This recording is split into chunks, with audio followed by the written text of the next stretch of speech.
Bon, c'est un économiste, doublé d'un homme politique qui va réagir, qui est notre invité ce soir. Bonsoir Pierre Larouturou, merci d'être avec nous. Vous avez été l'un des rares à prévoir la crise de 2007. Vous avez cofondé le parti Nouvelle Donne et vous poussez un coup de gueule avec ce livre. Ça s'appelle Non-assistance à peuple en danger.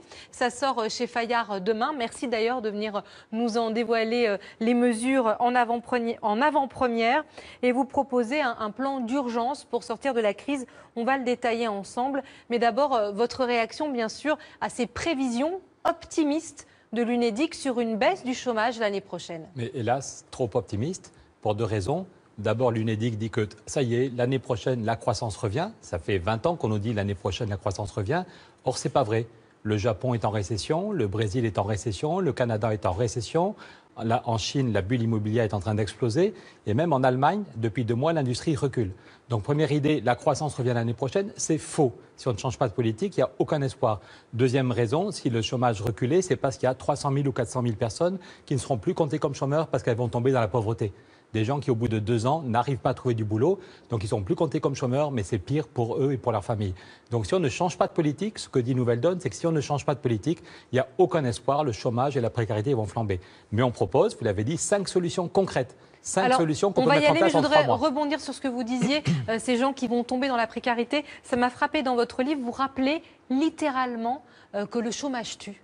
Oui, entre 15 000 et 20 000 personnes chaque année qui meurent. C'est une étude de l'INSERM, très sérieuse, qui dit qu'en enlevant tous les autres facteurs de risque, il y a entre 15 000 et 20 000 personnes qui meurent chaque année, 3 fois plus que les accidents de la route, et tout le monde s'en fiche. C'est pour ça je crois qu'on est des millions à en avoir marre de cette inertie, on est des millions à se sentir trahis.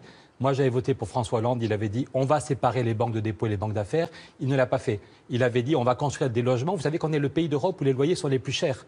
On montre que si on avait une vraie politique du logement comme aux Pays-Bas, on pourrait tous faire entre 200 € et 300 € d'économie tous les mois sur les loyers. 200 € d'économie, et c'est tout à fait possible, mais il faut un peu de courage politique. Il faut laisser BNP Paribas et les marchés financiers à leur place et dire qu'il y a une volonté politique pour mettre le paquet sur la construction de logements. On va renvoyer bien sûr sur votre livre pour que les gens puissent détailler vos propositions. Je voudrais, si vous le voulez bien, qu'on reste sur l'emploi. Vous faites une proposition qui est intéressante et j'aimerais que vous nous expliquiez en quelques mots. Elles sont toutes intéressantes, je crois. Bien sûr, mais sur l'emploi précisément, sur ce modèle canadien. La première, voilà, au Canada, connaît mal. Premièrement, et ça pourrait nous concerner quand il y a 2000 licenciements à Air France, quand il y a 2000 licenciements aujourd'hui à la Société Générale, c'est scandaleux. Il y a des pays où on se dit le licenciement, ça doit être l'exception. Au Canada, une entreprise qui a 20% de gens en trop, au lieu de baisser les effectifs, on baisse le temps de travail. Ils vont travailler 20% de moins, 30% de moins, et on baisse les salaires pour rester compétitifs. Mais tout de suite, la semaine suivante, il y a un deuxième chèque qui arrive de l'UNEDIC et de l'État, et les gens gardent leur boulot, et au total, ils gardent 95 ou 98% de leur salaire. Le jour ça, vous l'avez proposé, ça, à oui, c'est ça qui Hollande, nous énerve. Parce que vous dites dans votre livre, vous le voyez, vous le voyez non, souvent. Je le vois pas régulièrement, mais vous l'avez vu, vous en avez parlé.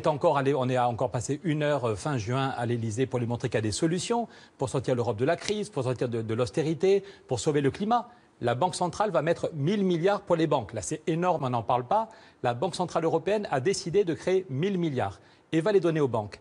Nous, ce qu'on dit, c'est que ces 1 000 milliards, il faut les mettre pour créer des emplois, pour sauver le climat et pour faire baisser nos factures d'énergie. On a le soutien de Jean Jouzel, vous l'aviez l'autre jour, qui est prix Nobel de la paix, qui dit c'est le seul moyen d'éviter une catastrophe climatique, c'est de mettre ces 1 000 milliards pour sauver le climat.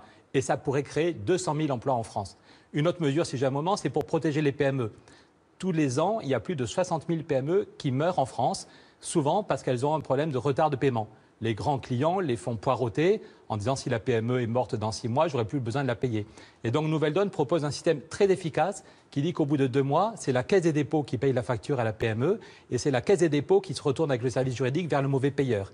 Tous les patrons de PME à qui on en a parlé disent ça ne coûte pas un sou et ça éviterait des milliers de licenciements. Merci Pierre Larouturou. C'est à lire, Non-assistance à peuple en danger. Ça sort demain chez Fayard. Merci de vous être arrêté en avant-première sur le plateau du Grand Soir 3.